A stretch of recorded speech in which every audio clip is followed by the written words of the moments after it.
I married a stranger, lived with him for 58 years, shared his bed, cooked his meals, raised his children, and I never knew him at all. 3 days after we buried Robert, I found a shoebox under his workbench in the garage. Inside were letters, Christmas cards, school pictures, birth certificates, and a life I never knew existed. A whole family, his other family, for 36 years. The smell of old paper and dust still makes my stomach turn. I'm 89 years old, and I just learned that everything I thought I knew about my marriage was a lie. Every Tuesday for 36 years, Robert told me he was going to visit his sick cousin Tommy in Birmingham. Every Tuesday, like clockwork. He'd kiss my cheek at 7 in the morning, say, "Be back by dinner, Doris," and drive that old Buick down Highway 280. I never questioned it. Tommy had diabetes, Robert said. Needed help with his medication, his grocery shopping. Robert was such a good man, I thought. So loyal to family. I was proud of him. God help me, I was proud.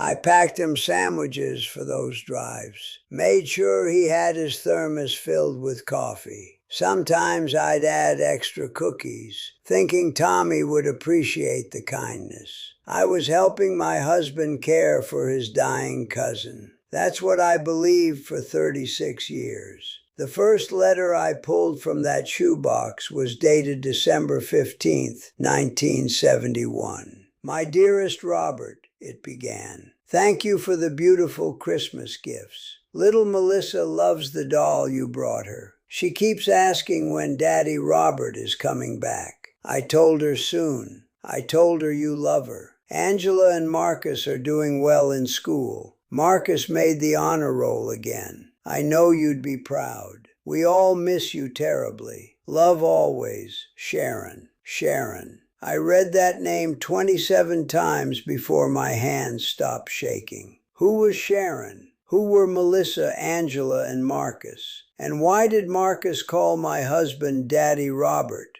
I kept reading. Letter after letter after letter. "Robert, Angela started her period today. She's growing up so fast. I wish you could be here for these moments. Melissa graduated kindergarten. She cried because her daddy wasn't there to see her walk across the stage. Marcus joined the football team. He has your build, your determination. The coach says he's got real talent." Every letter signed the same way. "Love always, Sharon." Every envelope addressed to a P.O. box in Birmingham I'd never heard of. Every stamp canceled on a Tuesday. Those Tuesdays. Those damn Tuesdays. I sat on that cold garage floor, surrounded by evidence of my husband's double life, and I understood nothing. How do you process 58 years of marriage collapsing in a single afternoon? How do you reconcile the man who held your hand during chemotherapy with the man who was holding another woman's hand every Tuesday for 36 years?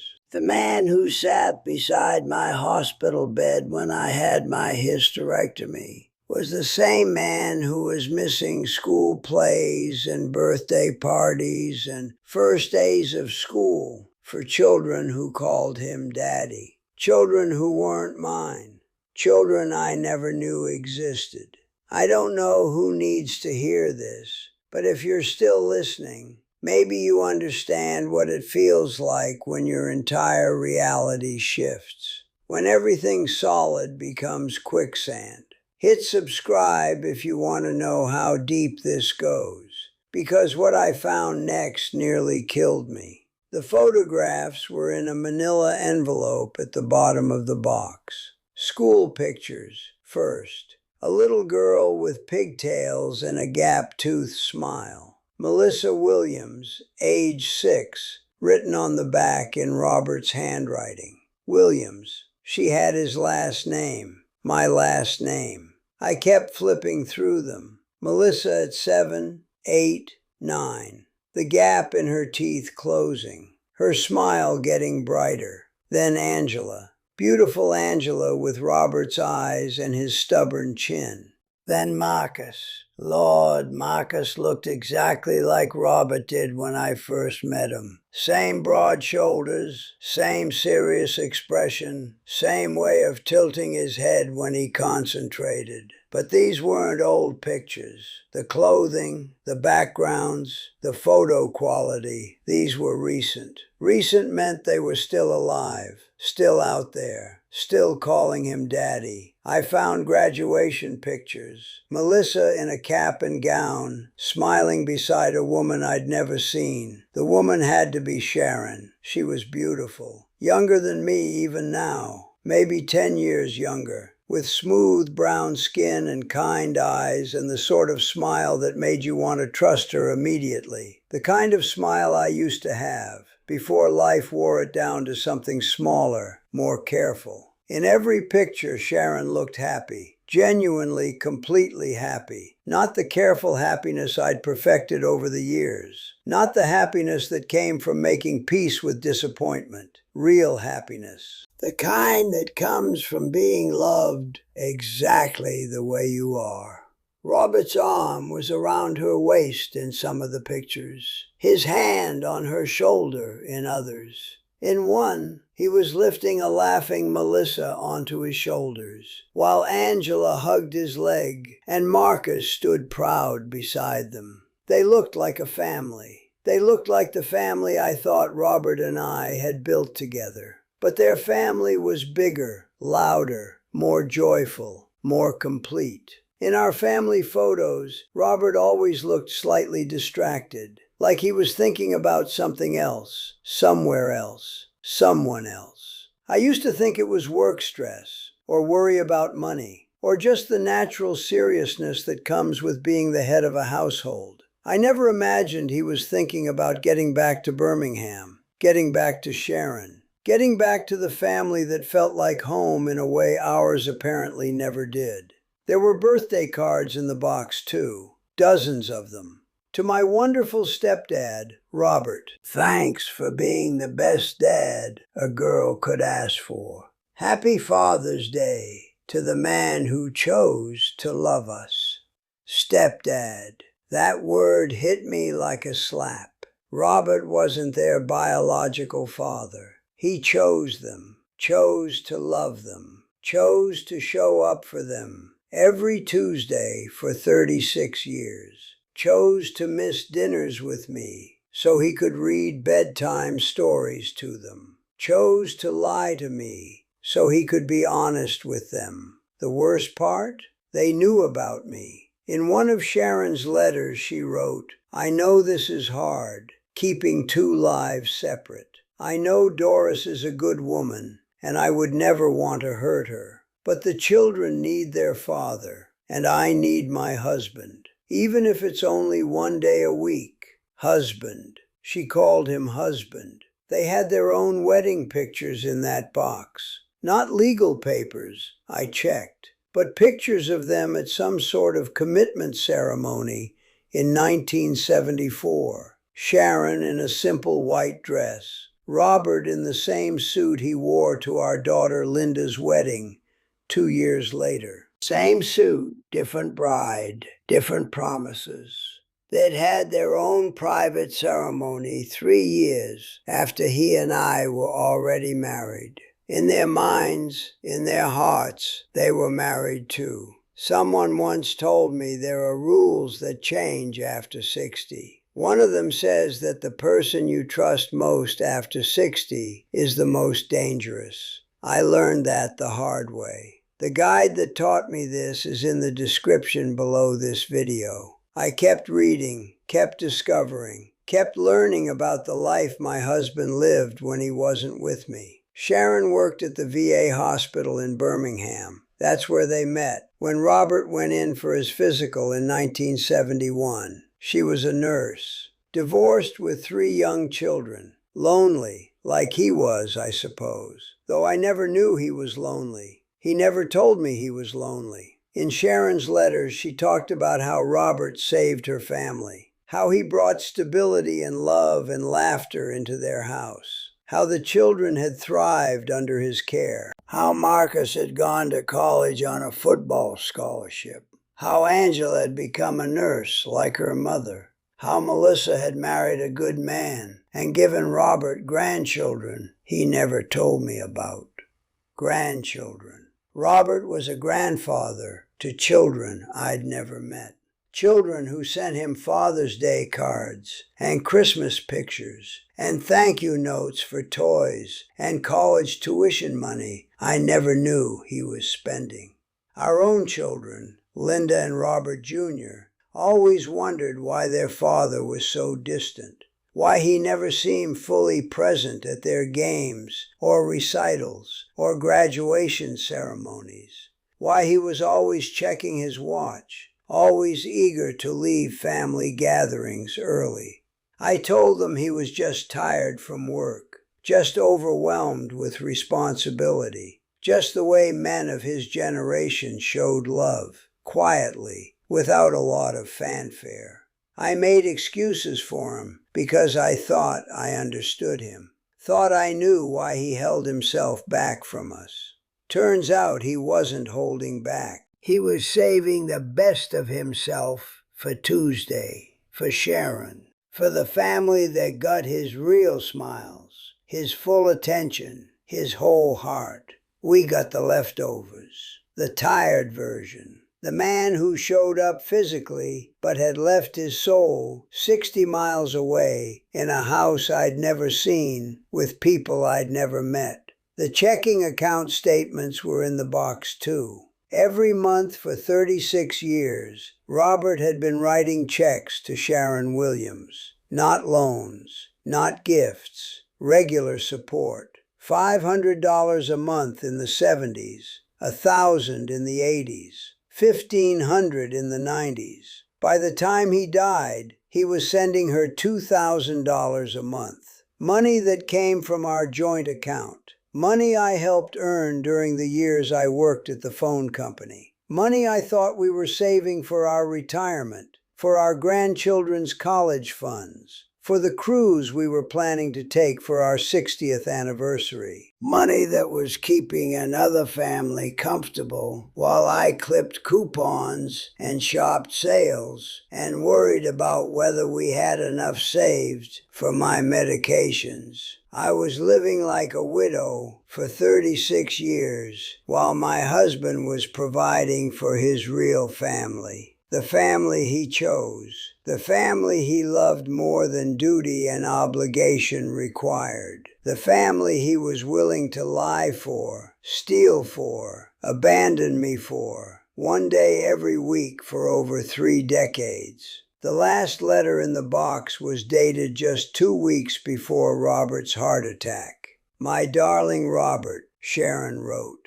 "I know we're both getting older, and I know things might have to change soon. The children have been asking why you can't just come live with us permanently now that you're retired. I told them it's complicated, but honestly, I'm tired of complicated too. I'm tired of sharing you. I'm tired of pretending I don't exist to the rest of your world. I love you more than I've ever loved anyone, and I want to grow old with you properly. I want to wake up beside you every morning, not just remember what you look like from your visits. I know Doris has been your wife longer, but I've been your heart longer. Think about it. Think about what would make you happiest in whatever time we have left. All my love, Sharon." She was asking him to choose. After 36 years of sharing him, Sharon was ready for him to leave me. And you know what? I think he was considering it. In the weeks before he died, Robert had been acting strange, distant, but in a different way than usual. He'd been staring off into space more, checking his phone constantly, taking long walks alone. He'd been looking at me like he was trying to memorize something, like he was saying goodbye. I thought he was just getting old, maybe developing some early dementia. I never imagined he was planning to abandon our 58-year marriage for the woman who'd had his heart since 1971. The woman who'd raised his stepchildren and buried her first husband and waited patiently for him to choose her over obligation. The woman who knew him better than I ever did, even though I'd lived with him longer. Heart attack saved him from having to make that choice. Or maybe it killed him because he couldn't make it. Maybe carrying that secret, that guilt, that divided life for so many years just wore his heart out. Maybe loving two families was more than one heart could handle. Maybe he died because he couldn't figure out how to break one woman's heart without breaking his own. I don't know. I'll never know. All I know is that I found the funeral program in the box, too. Robert had 2 funerals. I buried him on a Thursday in November, surrounded by our children and grandchildren and the life we'd built together. Sharon buried him the following Tuesday, their Tuesday, surrounded by the family they'd built in secret. Different cemetery, different headstone, same dead husband, different grieving widow. After everything I went through, I found something called the 60-year rule. It has 9 rules that explain exactly why everything I believed was wrong after 60. It changed how I see my family, my health, my money, my marriage, everything. The link is right below this video. Don't wait as long as I did to understand how the rules change. I called Sharon 3 weeks after I found the box. I know I shouldn't have. I know it was probably cruel, probably pointless, probably just making the pain worse for both of us. But I had to know, had to hear her voice, had to understand how the other half of Robert's life worked. She answered on the second ring. Her voice was exactly what I'd imagined, warm, musical, with a slight tremor that gave away her age but couldn't hide her strength. I said, "This is Doris Williams, Robert's wife." There was a long silence. Then she said, very quietly, "I've been wondering when you'd call." We talked for 3 hours. She told me about Robert's Tuesday life, how he'd arrive at 10 in the morning and leave at 6 in the evening, how he'd help Marcus with homework and braid Melissa's hair and teach Angela how to drive, how he'd fix things around the house and attend parent-teacher conferences and coach Little League on Saturday mornings when his schedule allowed, how he'd hold Sharon while she cried after her mother died, and how he'd walked her through her breast cancer scare, and how he'd been the only man she'd ever trusted completely after her first husband left her. She told me Robert talked about me sometimes, told her I was a good woman who deserved better than the half-life he was giving me, told her he felt guilty every day for 36 years, but couldn't figure out how to fix what he'd broken without breaking something else. Told her he loved me in his way, but that his way had been compromised from the beginning because he'd met her so soon after we married, and she'd become the love he hadn't known he was looking for. Sharon asked me if I hated her. I expected to. I wanted to. But sitting in that dark living room, holding the phone with shaking hands, listening to her describe the man I'd shared a bed with but never really known, I realized hate was too simple for what I felt. Hate was clean. This was messy, complicated, heartbreaking in ways that weren't anyone's fault and everyone's fault at the same time. I don't hate you, I told her. I don't understand you, and I don't understand him, and I don't understand why this happened, or how it lasted so long, or what I'm supposed to do with it now. But I don't hate you. She cried then, said she was sorry, said she'd loved him so much that she'd been willing to take whatever piece of him she could get, even if it meant hurting someone she'd never met. Said she knew that made her selfish, but that love had made her selfish, and she wasn't sure she regretted it even now. I understood that too. Love makes you selfish. Love makes you compromise your values and lie to yourself and accept situations that should be unacceptable. Love made Robert keep a double life for 36 years. Love made Sharon settle for being a Tuesday wife. Love made me ignore the signs that should have been obvious. Love made us all complicit in a lie that served no one and hurt everyone. We ended the call by agreeing to meet someday, not to fight or to make sense of anything or to find closure. We're too old for those fantasies. Just to sit in the same room and look at each other and acknowledge that we both loved the same man in different ways, and that maybe that was enough. Maybe that was all we could do with the time we had left. I'm 89 years old. Robert's been dead 4 months now. I still set 2 plates for dinner sometimes. I still expect him to come home on Tuesday evenings with stories about poor cousin Tommy and updates on his medication regimen. I still miss the man I thought he was, even though I now know that man never existed. The real Robert was more complicated than the version I married. He was capable of deeper love and deeper betrayal than I'd given him credit for. He was stronger and weaker than I'd imagined. He was more selfish and more generous, more cowardly and more brave, more human than the simplified version I'd been living with for 58 years. I don't know what the moral of this story is. I don't know if there's a lesson here beyond the obvious one, that people are capable of living multiple lives simultaneously, and that the person sleeping beside you might be dreaming of someone else. I don't know if Robert was a villain or a victim or just a man who got in over his head and never found his way back to the surface. What I know is this: I wasted 36 years being proud of a lie, proud of Robert's loyalty to family, his commitment to caring for sick cousin Tommy, his dependability and faithfulness and selflessness. I built my identity around being married to a man of integrity, and it turns out I was married to a man who was living 2 lives